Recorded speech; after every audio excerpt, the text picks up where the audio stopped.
Welcome to The Real Build. I'm your host, Jamila, and I've got my co-host, Andre, with me today. Say hello to the people. Hello, everybody. Thank you for coming. Thanks for having me every week. We're going to talk like a recap of like all the crazy different things we've talked about over the last, months we've been running this show. And it's going to lead to our topic today, which is going to be about how the evolution of investing in your own property is changing. That's a great way to put it. Yeah. Yeah, it's definitely been an evolution over the last few years. Yeah, and fast change. Yes, like super fast. Fast change you don't see in municipal bylaws Typically, that no. I've ever seen. No, and I don't think we've seen kind of drastic changes like this really.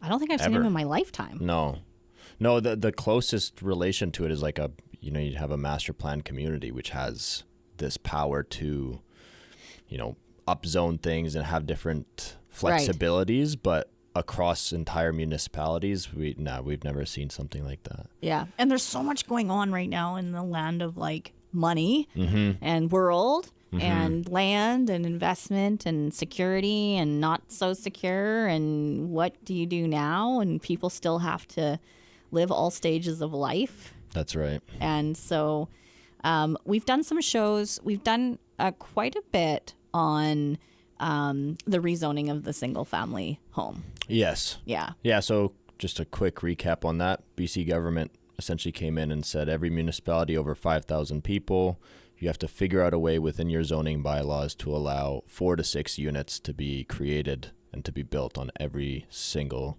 family lot. Yeah. And every municipality has adopted this in a different way. There was Yes. a guideline that the government said, hey, you have to include this, this, and this.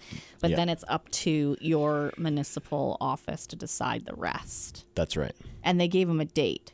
It was June last year. Last June, Yeah. 2024. Yeah. So we're almost approaching a year of this being in place. And all the different opportunities are kind of emerging themselves.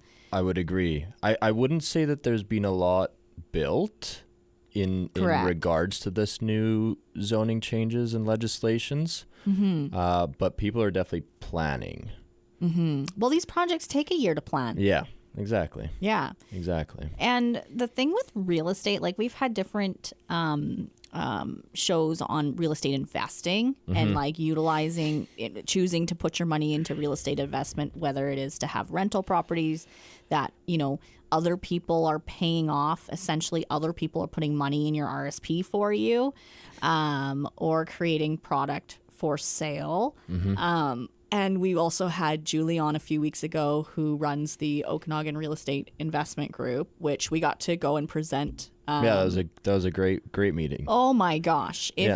First of all, timing's everything with real estate and real estate investing, and right now might feel like the scariest time, but these seasoned people are investing right now. They're land banking, they're buying property because essentially the stock is at the bottom. Yeah. Right? Yeah. And if you wanted to get into real estate investing, maybe you own a home and you realize you have some equity and you kind of want to leverage it to make more money, I would highly recommend visiting. They have monthly sessions, Okanagan Real Estate Investment Group. It's a really good group of people, like-minded people that will have a lot of strategies you probably haven't even heard of before. Yeah, and you can hear people's stories on how they got certain deals done.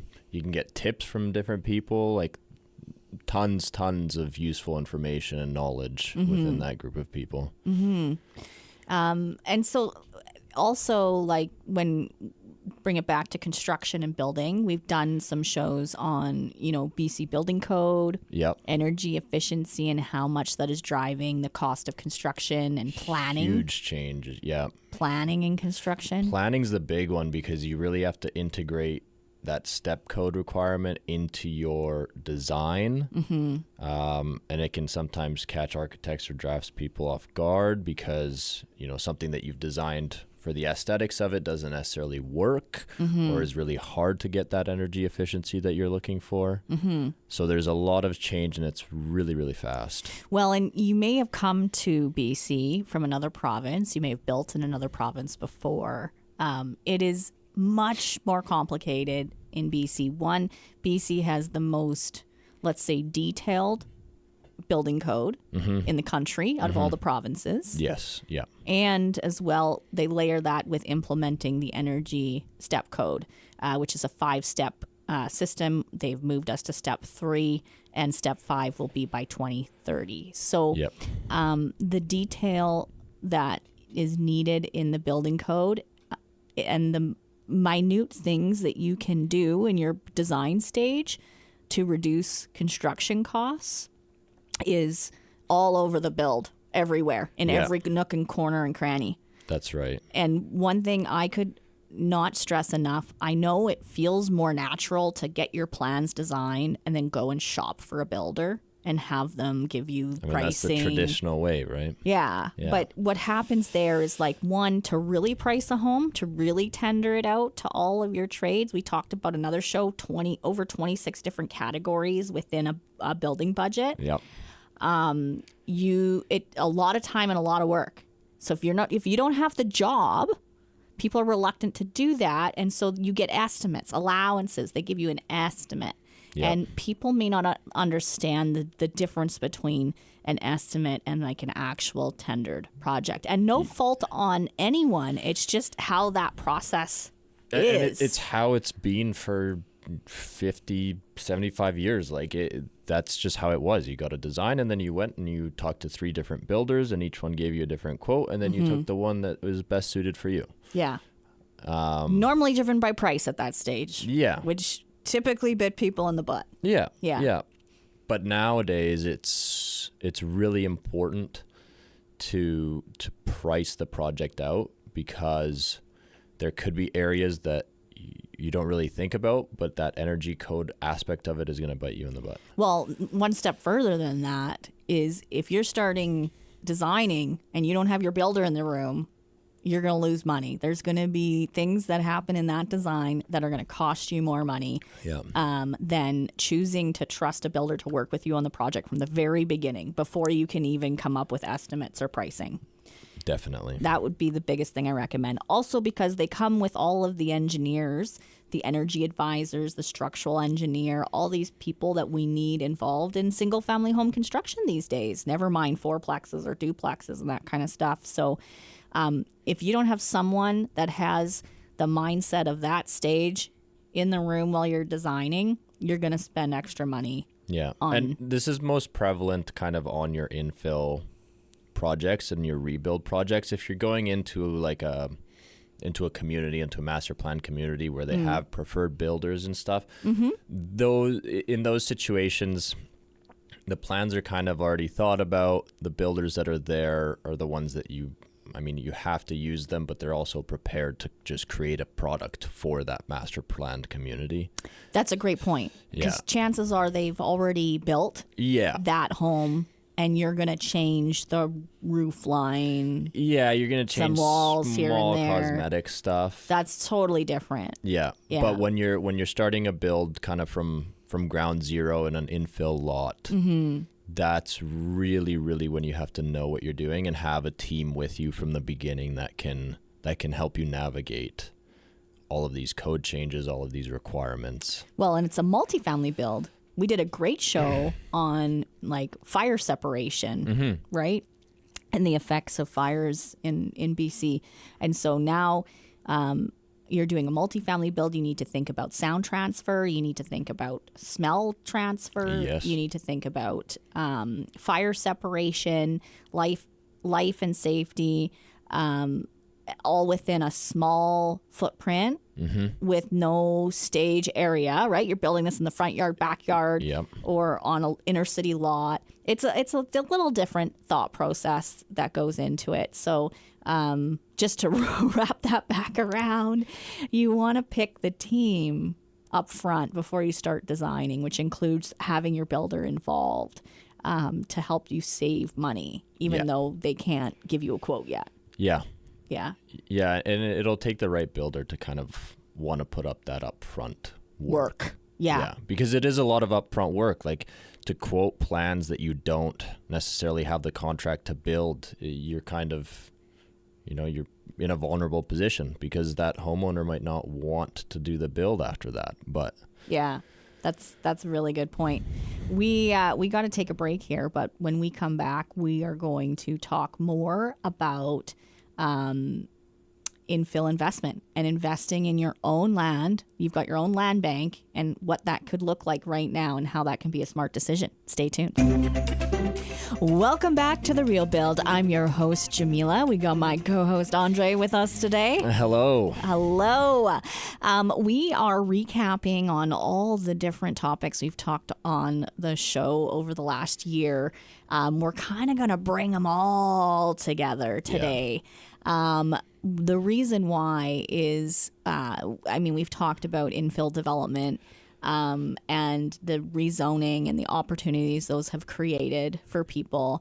But what we really want to dive into today is when you are thinking about building something on your property, you're investing, you're becoming a real estate investor. And you're investing in your property, whether that be for rental, even if it's for in-laws. You got to think about the financial impacts of that project when it's done.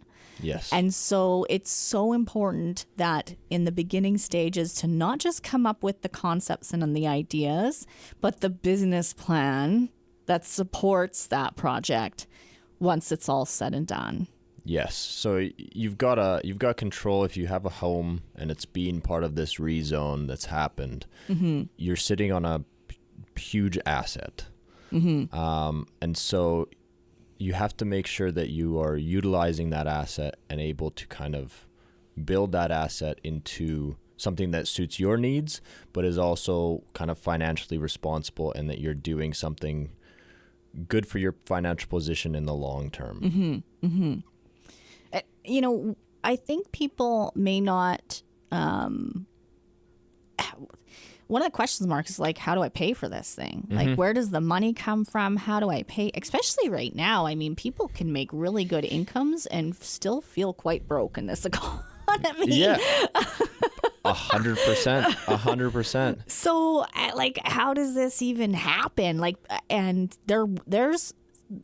This is something we kind of pride ourselves on, is coming up with this strategy where what you may not be thinking about is that the equity in your home, and you've probably heard of this as like opening up a home or equity line of credit. Or a reverse mortgage. Reverse mortgage to pay off retirement. Yeah. A lot of people are doing that. It's good if you're doing that and reinvesting back into the home. But like if you're paying for vacations and stuff, yeah, you're just burning money. You're lending on your vacation, which isn't necessarily the smartest thing. Yeah, but if you figure out how to utilize that equity you have earned and developed over the 5, 10, 15, 20, 30 years you've been in that home, and you can turn that money into something that makes you more money. That's right. That's what we want to talk about. Yeah, because typically when people buy a home, if you put 20% down, you've got a chunk of money already in there in your home. That's your equity. So when you sell the house, even if you sell it for exactly what you bought it for, the bank gets paid out their 80% and you get your 20% back. So that money is there. It's not necessarily liquid yet. Mm-hmm. And that's kind of what we're talking about here, is that chunk of money that you have in your house as equity, making that liquid so that you can use that money towards improving the property, towards creating a carriage home for your in-laws or whatever that. And to really simplify that chunk of money becomes the down payment into that next investment, right? Mm-hmm. And then another thing is like cost of construction, cost of housing, it's gone up, and building new, some people today, lots of people today, the homes that they have been in that they bought 10 plus years ago for, $350,000. The good old days. The good old days. Even if they were, two good income people, chances are they could not even afford to buy their own home today with a $1.1 million mortgage. Yep. So the thought of building, you know, $1 million structure on the property, like, how do I pay for that? Yeah, and here's the issue that we've kind of encountered talking to some of these homeowners is, okay, if I can't afford to rebuy my house. So if I sold my house, I couldn't qualify to rebuy it. So that poses an issue already. Yeah. Okay, well, I want to downsize. This house is too big for me.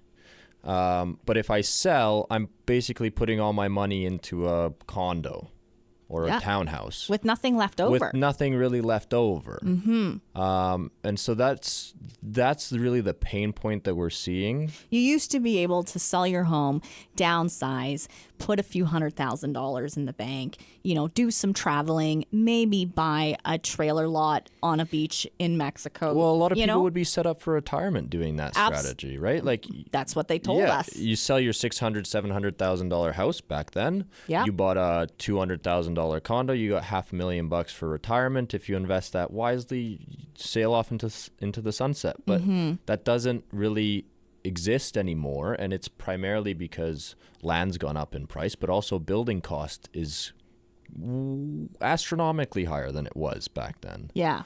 So the combination that is interesting right now, and I want to loop back to how you're going to pay for that new construction, is that in the past, before this rezoning, I mean, the most dense you could get on a single family home is if you were lucky to be in a carriage home zoning, where you could add a carriage home, a small 900 square foot. Yeah, and those are tiny. Or you turned a garden shed into something very illegal. Yeah. Which, I mean, that happened lots in this city. Happens, yes. Yeah. Pre-RU7, most of those laneway garages were very illegal rental suites, right? Yep. So what happens now? So this densification zone going to a minimum of 4 doors, there's areas in the city of Kelowna which you can actually even go up to 6. And we'll talk more about that in the next segment. But so now, okay, I have my house. My house, I've been doing renovations. I love my house. It's in great shape. It's old. I paid a good price for it. I've been looking after it. We're in a great neighborhood. And tell me how I'm going to pay for this downsize. So there's a lot of different options. One, you can create just one other unit to your desire. You do have to go up more than out. Yes, so typically. The incorporation of residential elevators and smart aging in place construction can help you create that next step that you can stay in. Yeah, that downsize unit. Yeah. Yeah. And then real simple, so you just added one more unit. Your main house can now be rented out. Yep. And that rental revenue, with the right planning and the right business plan and the right guidance to the size and finishes of that new piece, could pay off that mortgage. So you end up in a position where you aren't paying out of pocket. If you had an existing mortgage on the first place, you're probably still needing to pay that down. But the new additional construction gets paid off by that rental revenue that comes in. Yeah, you're creating an extra income stream basically by when you create another unit. And the goal would be for that new income stream to counteract, or even more than counteract, the loan that you would have to create that new unit. Yeah.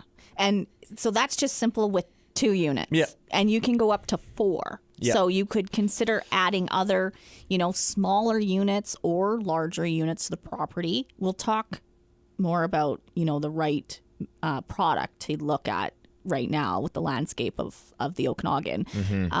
But so now you've added 2 units, and now you've got 2 units generating rental revenue. That's right. And if they're done properly and it's a unit mix that's needed, you can create security.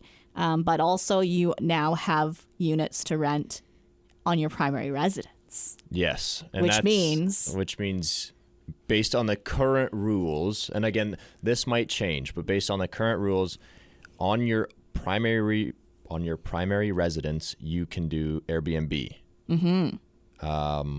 Which kind of opens up another door of these income streams that you can create for yourself. So yeah, regardless, if you don't stratify, if you keep everything on the same title, even though you have multiple units, all of them can kind of be Airbnb'd that way. So to bring it back to how am I going to pay for this, we opened up with talking about the equity that you have in your property can be used as that down payment towards starting this project.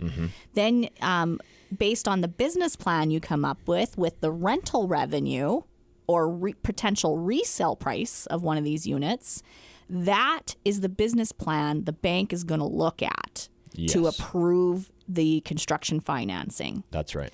Now, within construction financing, they work in ways that your payments are made throughout it. And then when you wrap it up at the end and you put renters in there, then that pays it off. But the bank is using that potential rental revenue, adding it to your income to qualify you. So we're going to wrap this up right now. We got to take a break. Grinder's telling me he's giving me the wrapper up here. When we come back, we'll talk more about the business plan strategy of... Welcome back to The Real Build. I'm your host, Jamila. I have my co-host, Andre, with me today. Hello, hello. And we are talking about investing in your own land and the new opportunities that have come up with owning single-family home property and how you can change... the ways we typically have done things that aren't necessarily financially make sense anymore. And you can actually turn that into a really positive financial investment for yourself as well as your kids and everyone behind you. Absolutely. Yeah.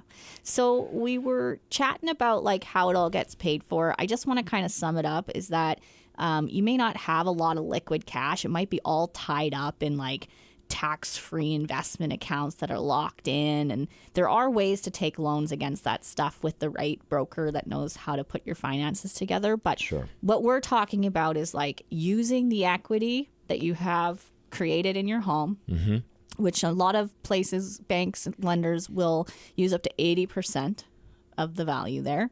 And that essentially is like your down payment or your money in on your construction project.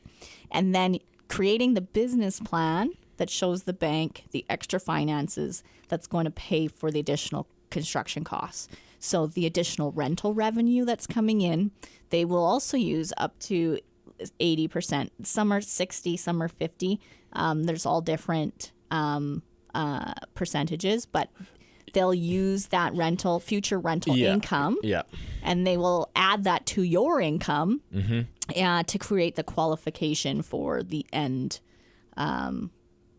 product. Yeah, it kind of depends on what financial institution you use. Some of them will just take a percentage, like Jamila was saying. Some of them will use what's called a debt coverage ratio, which is a little bit more complicated term, but in essence, you figure out a way of creating enough income to offset that and mortgage. You definitely want to talk to a broker. You want to shop this around. Yes. Yeah. So now we don't really talk a lot about what we do on this show. We just talk a lot about construction and topics and have great guests. But we're both real estate investors. We both own rental properties. We both property manage those properties in-house ourselves. We both do development projects. So development in the sense of like creating new lots and land out of raw land.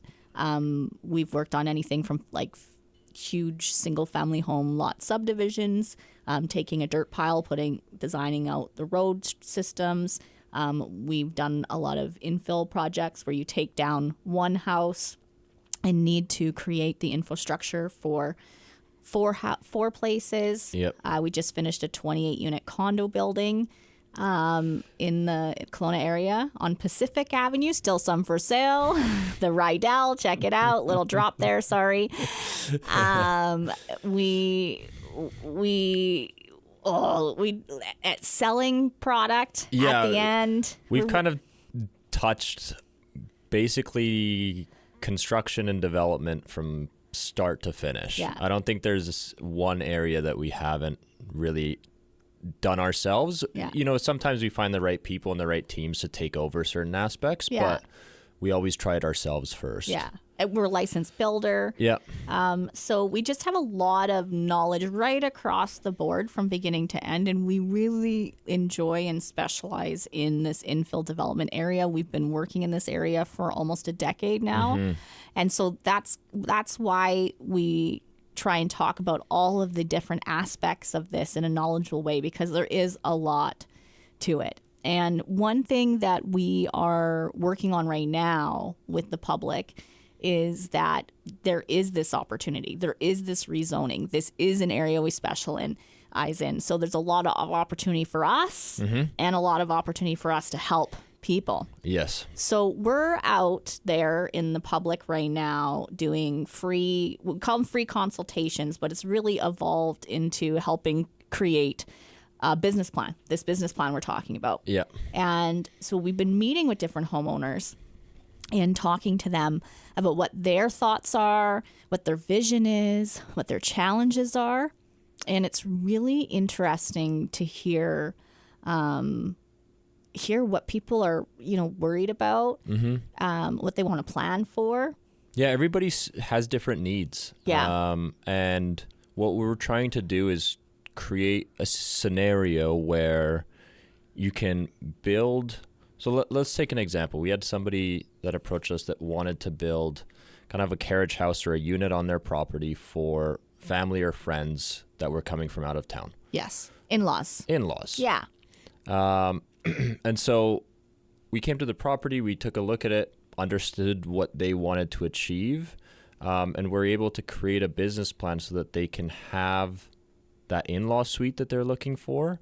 But we also added to it, because of our experience, we added an extra unit to it because it is on their primary residence. They can Airbnb it out or long-term rent it out, and it just helps kind of get their income up to a certain level so that they can have this project more or less paid for by itself once it's kind of generating and stabilized. And they were in a position where they were totally comfortable investing in this unit for the in-laws. Yeah. But when we were able to talk through some of the options, the way we can design it to have an entrance that seems like it's a totally different place than when their main house entrance is, and not really interact with the main structures, they became much more excited about also adding this revenue piece to it. Yeah. Yeah, so we like to kind of sit down with homeowners. You might have seen our flyers around town. We did deliver 25,000 of them. So we've been talking with with quite a few homeowners, and it's really interesting to see what everybody's needs are and their requirements. Yeah. Because you have kind of the real estate investor side that want to maximize the return on investment and see this as an opportunity to create more income out of their rental portfolio. And some people don't want to maximize the density, but they use it as an opportunity to create one or two more suites for in-laws or for rental or for downsizing. And that's something some people didn't know, like that they could just add one or two and not take the house down and keep the main asset, and add what's appropriate for them to grow. We mentioned this early in the show, but the downsizing one has really, I kind of thought this would be a place that would make sense, but the more conversations we're having and the more we're building these business plans for these people, the more I'm seeing the opportunity for these homeowners, but to really not just create the downsizing place of their dreams and stay in their same neighborhood and possibly also create housing for their kids, but the wealth generation in this play. Absolutely. Versus the sell it off and buy a condo. Yeah. Yeah. It just, it makes so much more sense if you have a piece of property to develop it out and to stay there. As long as you like your if you don't like your neighborhood, right. Sure, fine, if you sell want your out, house. Yeah. If you want out, go for it. Yeah, this isn't going to change that. But a lot of people really love their neighborhoods. They don't want to leave, but there's nothing suitable for them to downsize into in that neighborhood. Yeah. And this is what we're helping people create. You know what else too is they've put a lot of money into their backyard with their pool. Yes. They don't want to leave it. They think, how can I add to this property when I put this pool in all of this backyard? Front yard. Yeah. Yeah. Yeah, we can do really creative stuff with front yards, and you might not think of it, but 2 or 3 units might be able to fit in your front yard there without, absolutely creating a monstrosity that you have to look at every single day. Yeah. Another really cool one that we went to was a family that actually bought the house recently with the budget and anticipation to do a massive renovation. That's Remember true. that one? Yes. Yeah. Yeah. And they also thought that they could add some rental units to their property, but they thought the renovation was the way to go.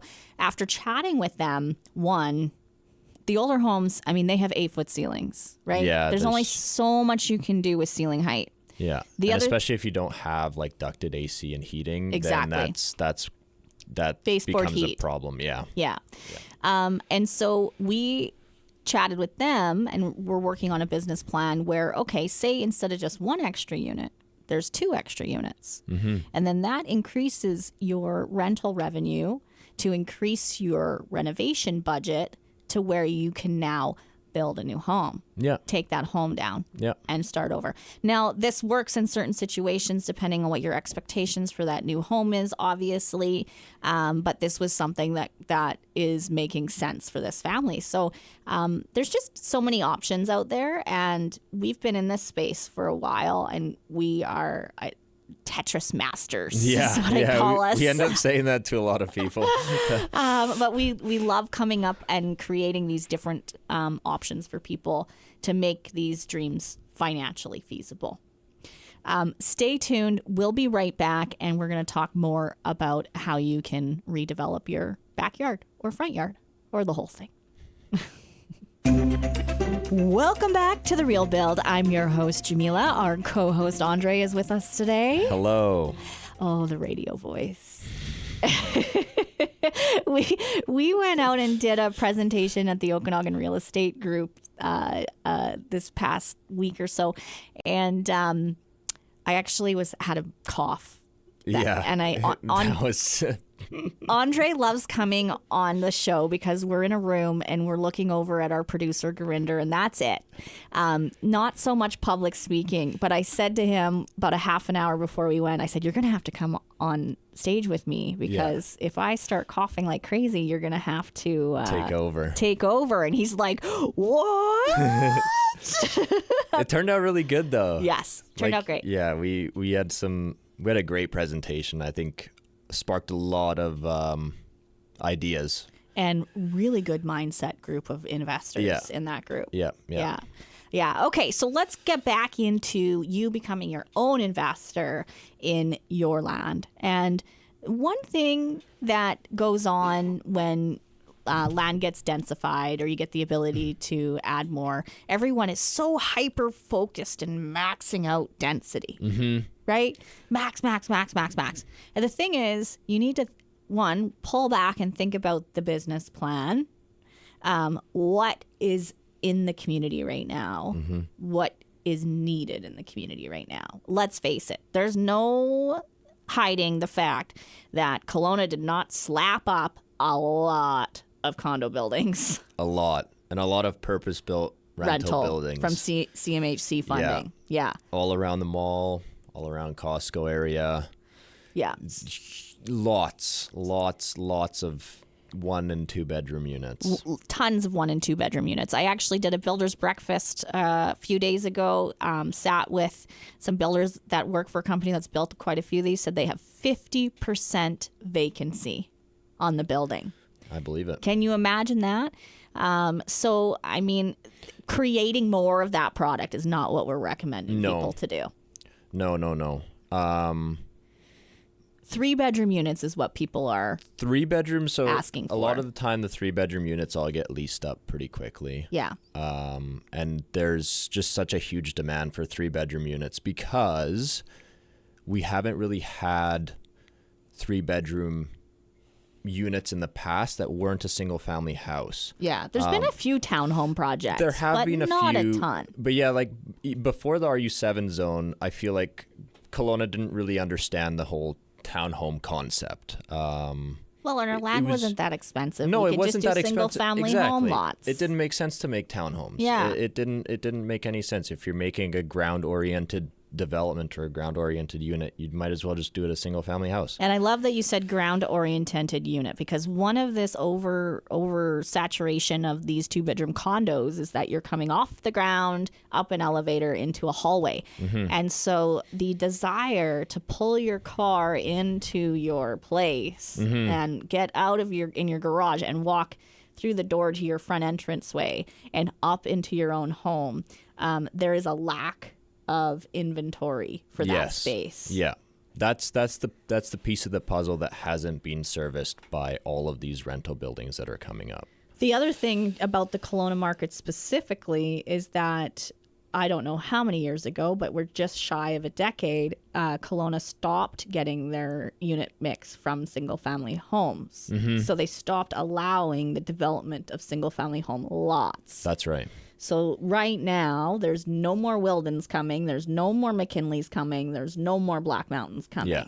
We're locked in to the area that we have. We're not expanding outwards. We're going upwards. So you're not competing with new single-family home developments. That's right. And of course, the need and desire to have ground-orientated 3-bedroom homes that aren't 1,200 square feet, that are more like 18, 2,000 is higher, depends on your neighborhood. But, creating the single-family home living in the multifamily infill. Yeah. And I've found with my rental properties, the 3-bedroom units are super desirable because a comparable, like a comparable property that has 3 bedrooms and 3 bathrooms is typically, and in the past was typically, a single-family house. And so there's just a huge kind of gap between renting a whole single-family house and renting a townhouse that has 3 bedrooms and 3 bathrooms. And so it creates this demand pocket that's really nice, and that's why we recommend to people, when you're creating these business plans on your own property, really, really consider the ground-orientated townhouse design. Even if you can do 6, but they would be 2-bedroom condos, rather than do that, do 4 and do them townhouse style. You hit the nail on the head. And the reason for that, especially if you're planning for rental, is that the business plan of rental costs is bedrooms, right? Yeah. So 1 bedroom, 2 bedroom, 3 bedrooms, you pretty much factor in what, 1,200 a room? Yeah, it's around there. And so if you're focused on making 6 and you're getting 4 3 bedrooms and 2 2 bedrooms, or a 2 bedroom and a 1 bedroom, or 3 3 bedrooms and 2s and 1s, so you get a combination. The rental business plan is per bedroom. So now you're creating units with more kitchens, more bathrooms, more exterior finish, just for the sake of saying you got 6 units. Yeah. But then all of a sudden you're like, oh, my construction costs are too high and my rental revenue doesn't come in properly.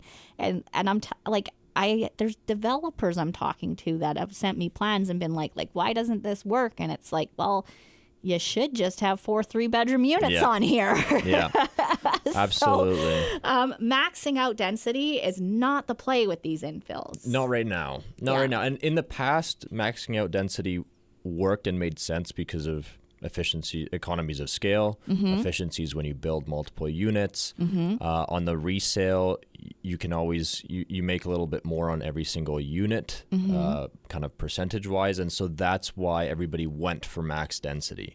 But now that we have so many things, so many projects and properties at max density, you have to now think a little bit more about what the actual need and demand is in each market. Well, and I think still, if you're looking at condos, you're going to be you want max density. Yes. Right? Yeah. If you're building up, if you got 2 3 lots together and you're building up, you're going to be thinking max density.